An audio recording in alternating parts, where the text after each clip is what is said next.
So welcome homies, मेरा नाम है ओबिटो और आज मैं फिर से लेकर आ चुका हूँ 2K रिवेंजर्स के सीजन 3 को।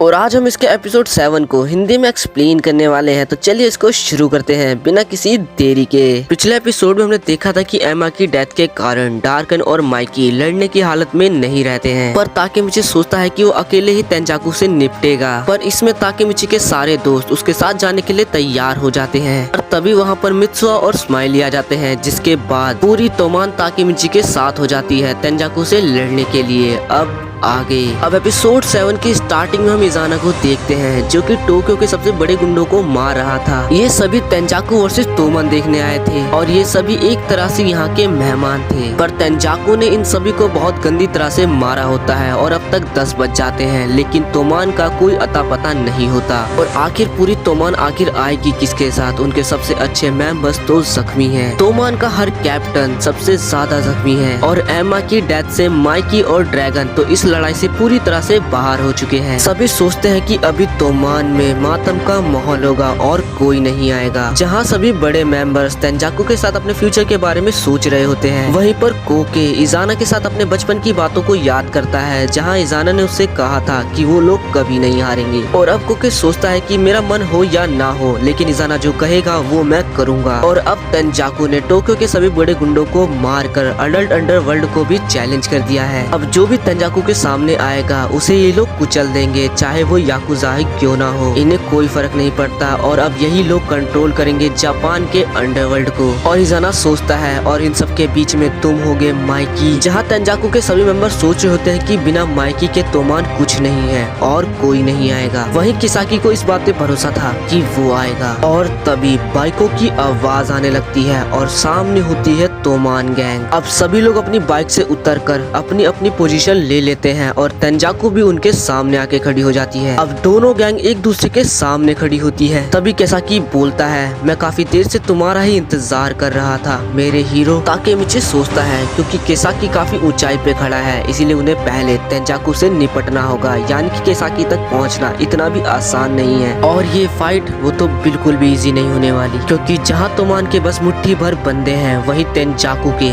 तोमान से 10 गुना ज्यादा बंदे हैं। अब इजाना बोलता है, तो चलो इस फाइट की शुरुआत करते हैं वैनगार्ड फाइट के साथ, जो कि असल में S62 जनरेशन का एक वर्चुअल टाइप भी है, जिसके अंदर दोनों गैंग से सबसे पावरफुल मेंबर आते हैं और लड़ाई को शुरू करते हैं। अब तेंजाकू की साइड से आता है मादरेमे, जो कि ब्लैक ड्रैगन का 9th जनरेशन लीडर भी था, जिसका सामने करने तोमान से ताकेमिची आगे बढ़ता है। लेकिन तभी ताकेमिची को रोककर आगे बढ़ता है पेयान, क्योंकि ताकेमिची तोमान का अभी लीडर है, इसीलिए इस लड़ाई में सबसे आगे जाएगा पेयान। पेयान बोलता है, मेरा नाम पेयान है और मैं 3rd डिवीजन तोमान का एक्टिंग कैप्टन हूँ। पर मादरेमे को इसमें कोई इंटरेस्ट नहीं है, वो बस यही कहता है, मैं सबको कुचल दूंगा। ये सारी बकवास सुनकर पेयान बिल्कुल पक जाता है और फाइट स्टार्ट होते ही पेयान इसको एंड भी कर देता है। वो एक मुक्के में ही मादरेमे को ढेर कर देता है। तभी हकाई रिवील करता है कि पेयान चाहे बस दिखने में ही बेवकूफ है, लेकिन एक बार उससे मित्सुआ ने कहा था कि वो हक्काई से काफी ज्यादा पावरफुल है और इससे तेंजाकू वाले बिल्कुल घबरा जाएंगे। पूरी तोमान तेंजाकू से लड़ने के लिए ताकेमिची के ऑर्डर का इंतजार करती है। वही ताकेमिची सोचता है और याद करने लगता है फ्यूचर के इजाना को, कि कैसे उसने कितने गलत काम किए थे और कैसे कल केसाकी ने एमा को मारा था। ये याद करके ताकेमिची काफी ज्यादा गुस्से में आ जाता है और काफी ज्यादा जोश से भर जाता है और तोमान को ऑर्डर देता है आगे बढ़ने के लिए। अब दोनों गैंग एक दूसरे से लड़ने लगती है और एक दूसरे को बहुत गंदी तरह मार रही होती है। वहीं पेयान तेंजाकू को एक एक बंदे को बहुत गंदी तरह मार रहा होता है। सभी लोगों को लगता है कि ये कोई मॉन्स्टर है। ये देखकर ताकेमिची का थोड़ा ध्यान भटक जाता है और तभी तेंजाकू का एक मेंबर ताकेमिची पर अटैक करता है, लेकिन तभी हक्काई बीच में आकर उसे बचा लेता है। और वहीं हम एंग्री को भी देखते हैं, जो कि काफी गुस्से में तेंजाकू के मेंबर से लड़ रहा होता है। सभी तोमान के मेंबर जैसे तैसे तेंजाकू को टक्कर दे रहे होते हैं। वहीं चीफ यू 3rd डिवीजन तोमान के मेंबर और ताकेमिची को आगे लेकर बढ़ रहा होता है, क्योंकि इनके मेंबर्स की संख्या बहुत कम है, इसीलिए इन्हें पहले केसाकी को पीटना है और ये लोग इसीलिए आगे बढ़ रहे हैं। पर इन लोगों को ये समझ में नहीं आ रहा होता है कि केसाकी आखिर इतनी ऊपर चढ़ कैसे गया। पर ताकेमिची सोचता है इतनी बार अपने फ्यूचर को और पास्ट को दोहराने के बाद अब मुझे मौका मिला है केसाकी से लड़ने का और उसे पीटने का। यहाँ ताकेमिची को पक्का भरोसा होता है कि केसाकी भी एक टाइम ट्रेवलर है और आज वो केसाकी को नहीं छोड़ेगा। अब सभी तोमान के मेंबर इस फाइट में काफी ज्यादा अच्छा परफॉर्मेंस दिखा रहे थे और काफी गंदी तरह तेंजाकू के बंदों को मार रहे थे। वही कुराकावा इज़ाना अपने ही मेंबर से नाराज होता है, जो कि एक मुक्के में ही ढेर हो गया। यहाँ पेयान एक बीस्ट की तरह आगे बढ़ रहा होता है और सभी लोगों की इससे फट रही होती है, पर अब सबको रोककर सीधा इज़ाना उसकी तरफ बढ़ने लगता है और उसे चैलेंज करता है। पेयान काफी गुस्से में इज़ाना की तरफ बढ़ने लगता है, लेकिन इज़ाना एक लात में ही पेयान को ढेर कर देता है, बिल्कुल माइकी की तरह। और तब ताकेमिची ये कन्फ्रंट कर पाता है कि इज़ाना भी काफी ज्यादा स्ट्रॉन्ग है। इसके बाद हम S62 जनरेशन के पास्ट को देखते हैं, जहाँ पर वो एक गैंग से लड़ रहे थे। उन्हें काफी दिक्कत आई, लेकिन वो लोग कामयाब रहे। पर वही एक मेंबर एक बंदे को काफी ज्यादा पीटे जा रहा था, लगातार बार बार मारे जा रहा था, और वो पर्सन था उसका नाम था कुराकावा इज़ाना, जिसके बाद सभी लोगों ने उसे अपना लीडर मान लिया। वही इज़ाना अपने 4 मेंबर से कहता है लेकिन हमें और भी आगे जाना होगा और भी ज्यादा दुष्ट बनना होगा, और यहाँ प्रेजेंट में वो अपने असली मेंबर्स को आगे भेजता है। और इनमें से ही एक ताकेमिची के सामने आ जाता है, जिसने चीफ्यू को मारा था, लेकिन चीफ्यू गलती से हारा था। जिसके बाद चीफ्यू काफी दूर से भागता हुआ आता है और उसे एक लात मारता है और उससे लड़ने के लिए तैयार हो जाता है। इसके साथ ही एंगर और हकाई के सामने भी हैडानी ब्रदर्स आ जाते हैं, और यहाँ ताकेमिची के सामने भी काको-चां आ जाता है, जो कि उससे बोलता है ताकेमिची आज तुम्हें बिल्कुल भी मौका नहीं मिलेगा एक पंच में मुझे ढेर करने का। और वही इनोपे का सामना होता है मूचो से, जो कि आज मूचो को हराकर कोको को वापस लेकर जाएगा। लेकिन तभी साइड से कोको आकर इनोपे को एक मुक्का मारता है। आगे काको-चां ताकेमिची से पूछता है कि आखिर तुम यहाँ क्यों आए हो, अगर तुम यहाँ नहीं आते तो तुम बचे रहते और स्वस्थ भी रहते। लेकिन तभी ताकेमिची उसकी बात को बीच में काट कर उससे बोलता है काको-चां तुम जानते थे ना कि एमा मरने वाली है। इस पर काको-चां बोलता है हाँ। ताकेमिची आगे बोलता है तो क्या सच में तुम इस फाइट को चाहते थे, और आखिर तुमने हमें क्यों बताया कि हमारी तोमान में कोई गद्दार है, क्या तुम भी इज़ाना को रोकना चाहते थे। इस पर काको-चां उसे रोक देता है और बोलता है मैं इस बारे में कोई बात नहीं करना चाहता। ताकेमिची बोलता है तो ठीक है, अब हम इज़ाना कुराकावा को हराएंगे और कोके को वापस लेकर जाएंगे। इस सब के बाद हम केसाकी टेटा से अपना कुछ पुराना हिसाब किताब चुकाएंगे और तेंजाकू को पूरी तरह से क्रश कर देंगे। इस पर कोके-चां उसके गट्स की बहुत ज्यादा तारीफ करता है, लेकिन वो बोलता है लेकिन तुम यहाँ से कोके को वापस लेकर नहीं जा पाओगे, क्योंकि उसने खुद ही चुना है तेंजाकू को। और वही इनोपे भी कोके के इस बिहेवियर को समझ नहीं पा रहा होता है और बोलता है तुम तेंजाकू के साइड होना अब बंद करो, हम तुम्हें यहाँ से लेने आए हैं। लेकिन कोके इसके लिए साफ मना कर देता है और बोलता है तोमान गैंग कोई भी पैसा नहीं कमा रही है, मैं तो कह रहा हूँ कि तुम भी तोमान को छोड़ो और तेंजाकू को ज्वाइन कर लो। मैंने पहले से ही तुम्हारे लिए एक जगह को रिजर्व रखा है, तुम जैसे ही तेंजाकू को ज्वाइन करोगे तुम एक ऑफिसर बन जाओगे। लेकिन इनोपे इस बात को बिल्कुल भी समझ नहीं पा रहा होता है और इसीलिए कोके उसे समझाता है कब तक छोटे बन के रहोगे इनोपे,